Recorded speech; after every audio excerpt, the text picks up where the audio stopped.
안녕하세요. 지금부터 인공지능 학습용 데이터 라벨링 전문 교육, 데이터 기획과정, 인공지능 학습용 데이터 구축, 기획 작성 방안에 대한 교육을 시작하도록 하겠습니다. 네, 오늘 여러분들의 데이터 기획 교육 과정을 맡은 강사 구영현입니다. 저는 현재 세종대학교에 근무하고 있으며 인공지능 학습용 데이터 기획 과정에 참여한 경험이 있습니다. 여러분에게 데이터 기획 과정에 대해 최대한 쉽고 명쾌하게 설명드리도록 하겠습니다. 데이터 기획 과정은 다음과 같은 목차로 구성되어 있습니다. 먼저 1장에서 인공지능 학습용 데이터 기획의 교육 목적에 대해서 알아보도록 하겠고요. 그런 다음에 인공지능 학습용 데이터의 기획 절차를 보도록 하겠습니다. 3장에서는 인공지능 학습용 데이터 기획 시에 고려해야 될 사항에 대해서 알아보고 마지막으로 4장에서는 인공지능 학습용 데이터 기획 후에 활용을 어떻게 하는지에 대해서 살펴보도록 하겠습니다. 자, 그럼 1장입니다. 인공지능 학습용 데이터 기획의 교육 목적에 대해서 먼저 알아보겠습니다. 1장 인공지능 학습용 데이터 기획의 교육 목적의 학습 목표는 다음과 같습니다. 인공지능 학습용 데이터 기획에 대해서 알아볼 거고요. 그런 이후에 인공지능 학습용 데이터 기획의 목적과 필요성을 알아보도록 하겠습니다. 그런 다음 인공지능 학습용 데이터 도메인 및 유형별로 구축 사례를 알아보고요. 마지막으로 인공지능 학습용 데이터 기획 수행 방법에 대해 알아보겠습니다. 여기 목표가 총 4가지로 이렇게 나와 있는데요. 보시는 것처럼 이제 처음 들으시는 분들도 계시기 때문에 그럼 인공지능 학습용 데이터 기획이 대체 뭔지 한번 여러분들에게 말씀을 드리도록 할 거고요. 그 다음에 기획 없이 그냥 뭐 바로 하면 안 돼? 뭐 이런 식으로 말씀하실 분들이 있는데 사실은 그 뒤쪽에서 자세하게 설명드리겠지만 기획을 굉장히 정교하게 잘 하지 않았을 때 생긴 여러 가지 문제점들이 있습니다. 그래서 그런 것들을 사전에 막기 위해서 그 데이터 기획에 대해서 조금 잘 아셔야 될 것 같고요. 그 다음에 뭐 한 번도 안 해보신 분들 갑자기 하기는 쉽지 않습니다. 저희 뭐 전문가 분들도 인공지능 학습용 데이터 기획을 하실 때 같은 아이템으로 짧게는 며칠부터 길면 한 달 넘게 서로 논의하고 자료조사하고 기획을 굉장히 오랫동안 하게 되거든요. 그렇기 때문에 여러분들도 한 번에 좋은 기획이 나오지는 않을 거라고 생각을 합니다. 그래서 너무 조급해하지 마시고 기존에 나와 있는 데이터 세트 사례들을 조금 잘 보시고 그런 거를 여러분들이 이제 내재화하신 이후에 여러분들의 고유한 독특한 아이디어를 가지고 기획을 하게 되시면은 훨씬 높은 확률로 좋은 학습용 데이터셋을 기획할 수 있을 것 같습니다. 그래서 그거에 대한 거를 좀 보도록 하겠고요. 그런 이후에 이제 데이터 기획 수행 방법이라는 게 뭐 정도가 있지는 않지만 그래도 그 수년 동안 제가 기획 과정에 참여해서 한번 해봤을 때 이런 식으로 하면은 좀 잘 되더라, 좋더라 하는 방법론들이 몇 가지 있습니다. 그래서 실제 많은 이제 기획위원님들이 하시는 방법들을 제가 좀 노하우에 대해서 좀 설명드리도록 하겠습니다. 자, 그러면은 조금 전에 말씀드렸던 그 개요 중에서 인공지능 학습용 데이터 기획이 대체 뭔지 그것부터 먼저 짚고 넘어가도록 하겠습니다. 인공지능 학습용 데이터 기획이란 구축하려는 인공지능 학습용 데이터를 잘 기획해서 RFP 형태로 만드는 것을 말합니다. 그래서 데이터 기획 개요 RFP에는 다음과 같은 내용이 들어가야 됩니다. 첫 번째로 어떤 데이터가 필요한가? 네, 당연히 수요에 기반을 해야 되겠죠. 그래서 뒤쪽에서 자세히 설명드리겠지만 탄탄한 수요 조사 내지는 어떤 목적성을 가지고 어떤 데이터를 필요한지를 만들게 되는데 이 어떤 데이터 필요한가 부분은 사실은 인공지능 그 임무에 대해서 조금 생각하시면 좋을 것 같습니다. 그래서 어떤 임무를 수행하는 데이터를 할지를 여러분들이 좀 고민을 하셔야 되고 이 임무 정의가 잘 돼야 뒤쪽에서 쭉 잘 됩니다. 왜냐하면 이 데이터가 그냥 뭐 빅데이터나 뭐 그런 데이터가 아니라 인공지능 학습용 데이터 기획이기 때문에 그 인공지능에 필요한 어떤 학습용 데이터인지를 먼저 정의를 해야 되기 때문에 사실은 기획 여기에는 적혀 있지 않지만 인공지능 학습용 데이터 기획의 출발은 그 인공지능의 임무에 대해서 먼저 생각을 해야 됩니다. 그래서 이 임무에 맞는 데이터를 잘 설계하는 거겠죠. 자, 그럼 어떤 인공지능 인물을 저희가 뭐 선정을 했어요. 그래서 뒤쪽에서 소개할 뭐 노지작물의 질병을 예측한다던가, 뭐 랜드마크를 잘뭐 탐지한다던가, 감지한다던가, 혹은 자율주행이 될 수도 있고 여러 가지 데이터 셋들이 있겠죠. 그러면 각각의 임무에 맞는 데이터를 정의를 하고요. 그런 이후에 임무에 맞는 학습용 인공지능에 적합한 학습용 데이터를 어떻게 수집을 할 건지 또는 어떻게 획득할 것인지를 정리해야 됩니다. 수집과 획득이 이제 얼핏 들으면 비슷한 말이지만 사실은 조금 다릅니다. 수집이란 거는 어떤 데이터가 이미 만들어져 있는 상태에서 여기저기 이제 흩어져 있는 경우죠. 이런 것들을 가지고 와서 잘 모으는 걸 수집이라 한다면은 아예 이 데이터가 없어서 새로 여러분들이 생성해야 되는 데이터들이 있습니다. 이러한 생성은 이렇게 데이터 생성하는 것들을 이제 데이터 획득이라고 하는데요. 그래서 언뜻 비슷해 보이지만 미묘하게 차이가 있으니까 이 용어를 좀 이해하시고 다시 원래대로 돌아가서 그럼 어떤 데이터를 뭐 기존에 있는 거를 어떻게 모을지 혹은 어떻게 생산해 낼지에 대해서 여러분들이 고민을 해야 되고요. 그런 다음에 이제 수집하거나 획득한 데이터에는 불필요한 데이터나 뭐 노이즈가 많이 있을 수가 있습니다. 그러면 여기 그 불필요한 데이터들을 어떻게 정제해낼 건지 혹은 오류가 있는 것들을 어떻게 걸러낼지 이런 것들에 대해서도 여러분들이 생각을 하셔야 되고요. 그런 다음에 어쨌든 학습용 데이터이기 때문에 이 라벨이 들어가게 됩니다. 어떠한 라벨이 들어갈지 혹은 어떠한 어노테이션이 여기에 들어가서 데이터를 가공해야 되는지에 대해서 사실은 이 모든 게 임무로부터 출발해서 다 연결되어 있습니다. 그리고 굉장히 중요한 이슈인데요.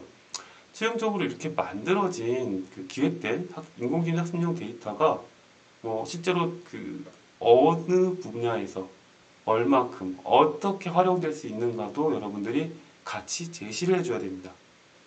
그래서 이러한 내용들을 통해서 인공지능 학습용 데이터 구축의 목적과 방법을 제시하는 게 인공지능 학습용 데이터 기획이라고 할 수가 있습니다. 다음으로 인공지능 학습용 데이터 기획의 목적과 필요성을 알아보도록 하겠습니다. 인공지능 학습용 데이터 기획이 왜 필요한지에 대해서 먼저 근본적인 그 질문을 하실 수가 있는데요. 여기 적혀 있는 걸 잠깐 읽어보도록 하겠습니다. 여러분들도 잘 아시다시피 인공지능 기술의 급성장으로 전 산업 분야에 걸쳐서 기술 구현을 위한 데이터 수요가 폭증하고 있습니다. 이러한 부분을 이제 정부는 받아들여서 2025년까지 약 1,300종의 대규모 학습용 데이터 구축을 목표로 하고 있고요. 산업과 공공의 발전을 견인하는 데이터 기획 필요가 증대합니다. 네. 그래서 여러분들도 잘 아시겠지만 현재 인공지능은 학습용 데이터가 매우 중요합니다. 실제로 데이터 구축 과정에서 가장 어려운 부분이 학습용 데이터셋에서 대략 전체 시간과 비용의 80% 정도를 이제 소비한다고 되어 있는데요. 최종적으로 인공지능이 이제 강한 인공지능으로 돼서 데이터가 더 이상 이렇게 필요하지 않을 수도 있지만 현재의 그 인공지능은 대부분이 지도학습 방식이기 때문에 이 학습용 데이터가 매우 중요합니다. 문제는 이렇게 중요한 학습용 데이터셋을 구축하는 데는 너무 비용이 많이 든다는 데 있습니다. 똑똑한 인공지능을 만들기 위해서는 품질 좋은 대량의 학습 데이터가 필수적인데요. 조금 전에 말씀드린 것처럼 인공지능 서비스 개발에서 필요한 자원의 약 80%가 학습 데이터를 구축하는 데 사용됩니다. 인공지능 솔루션 개발 프로세스 그림을 보시면은 오른쪽에 있는 그림입니다. 이 그림을 보시면은 데이터 수집, 데이터 정제, 데이터 라벨링 이 부분이 병목 지점으로 작용하고 있고요.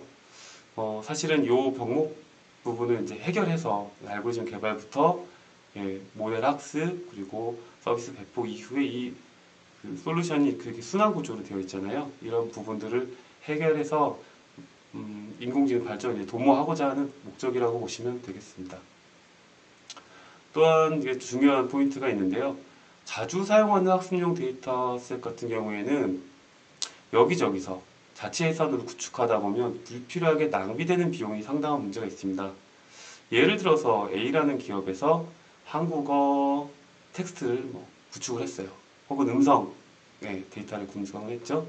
근데 B라는 데서도 똑같이 한국어 처리를 위해서 네, 텍스트랑 음성 데이터를 모은다 보면 사실은 두 개의 데이터셋이 뭐 물론 정확히 일치하지는 않겠지만 예, 같이 공유를 하게 되면 더 많은 양을 예, 활용할 수 있게 되는데 서로 이제 배타적으로 아무래도 하다 보면 같은 데이터셋을 여러 번 만들어내기 때문에 아무래도 예, 불필요하게 낭비되는 비용이 생길 수밖에 없습니다.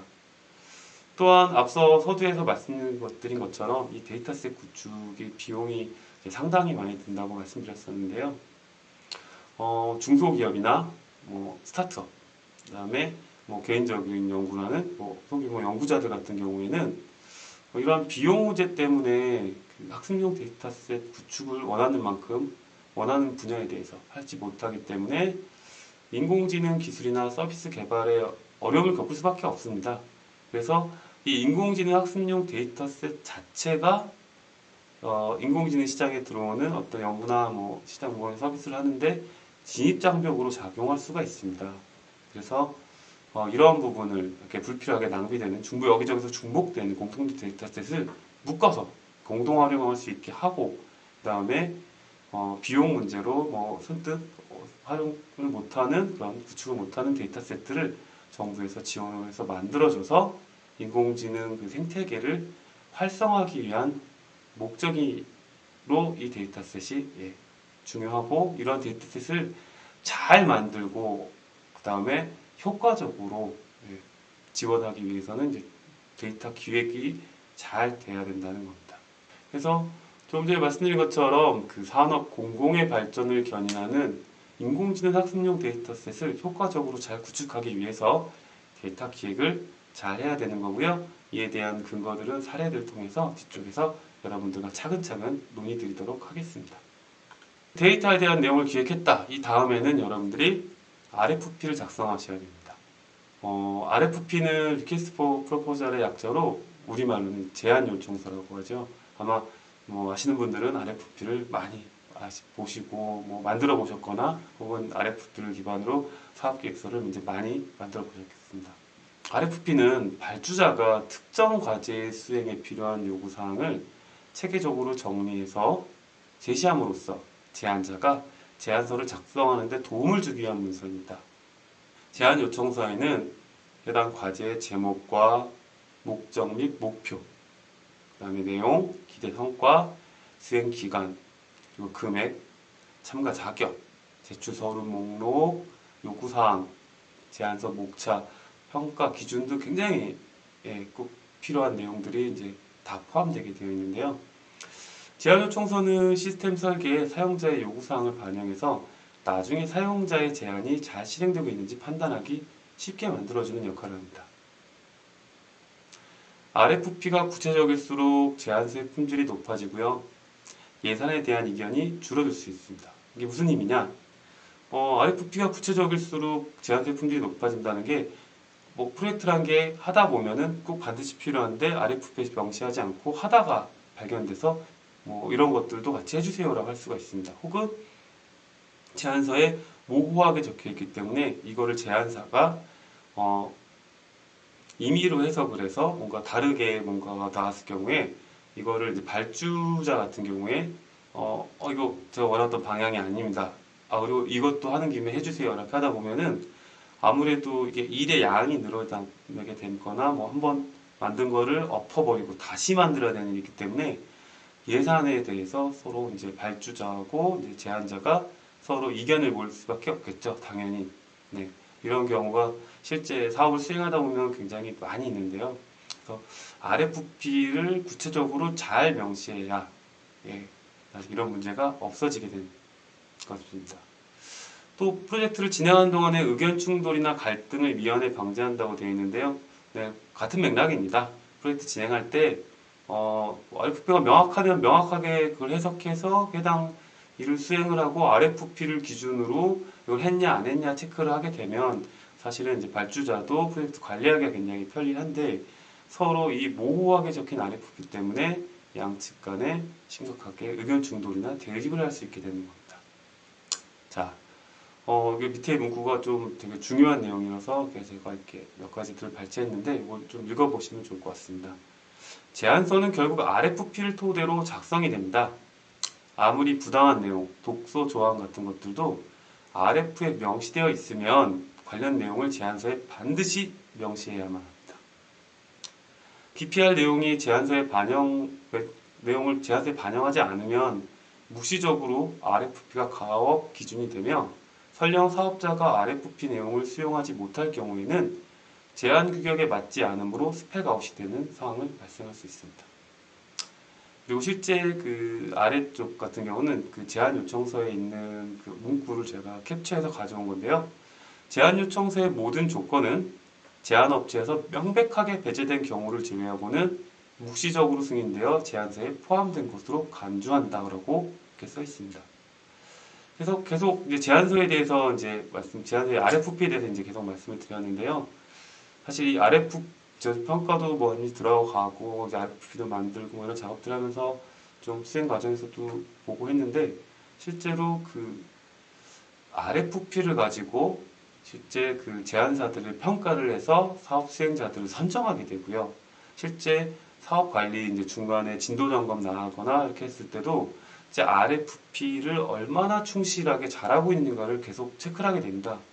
그래서 이 RFP를 이용해서 마지막에 결국에는 최종적으로 이 데이터셋을 구축한 이후에 사업을 마무리 지을 때 최종 평가 들어가서도 결국에는 다시 RFP를 가지고 판단을 하게 됩니다. 그렇기 때문에 이 RFP가 이 사업의 시작과 끝에 모두 활용되기 때문에 굉장히 중요하다고 할 수가 있고요. 아래쪽에 있는 문장을 좀 잘 생각을 하셔야 됩니다. RFP는 제안서에 준하고요. 제안서는 사실상 계약서에 준하고, 계약서는 기술협상 포함해서 이제 계약서가 되겠죠. 그래서 RFP와 제안서, 계약서는 사실 뭐 디테일의 차이는 있겠지만 이 모든 내용들은 상위 레벨에서 봤을 때 모두 같은 얘기를 하고 있다는 겁니다. 그래서 이 RFP를 데이터 기획을 잘 해서 하더라도 RFP에 해당 내용을 잘 적어내지 못한다면 이 이후에 원하는 데이터셋을 끝까지 잘 만들어내지 못할 수가 있기 때문에 그래서 이 RFP가 얘기가 나온 거고요. 데이터 기획 과정에 대해서 이제 조금 쭉 이제 뒤에서 설명드린 이후에 저희는 이제 RFP를 만드는 것에 대해서 좀 많이 보도록 하겠습니다. 실습이 이제 강의가 종료된 이후에 나가게 될 텐데요. 이 실습 내용은 별거 없습니다. 여러분들이 데이터를 기획을 해보고 실제로 이 기획하는 걸 바탕으로 RFP를 작성하는 내용인 거고요. 네, 뭐 실제 기획을 하는 게 너무 어렵다 그럴 경우에는 뭐 기존에 있는 거 중복이 돼도 상관없습니다. RFP를 쓰는 형식에 대해서 조금 이해를 하시고 언제든지 어떠한 데이터 기획이 딱 됐을 때 RFP를 쓸 수 있는 준비만 되면은 네, 언제든지 충분히 쓸 수 있기 때문에요. 저희는 이제 뭐 기획보다는 RFP 쓰는 거에 대해서 조금 더 디테일하게 실습해 보도록 하겠습니다.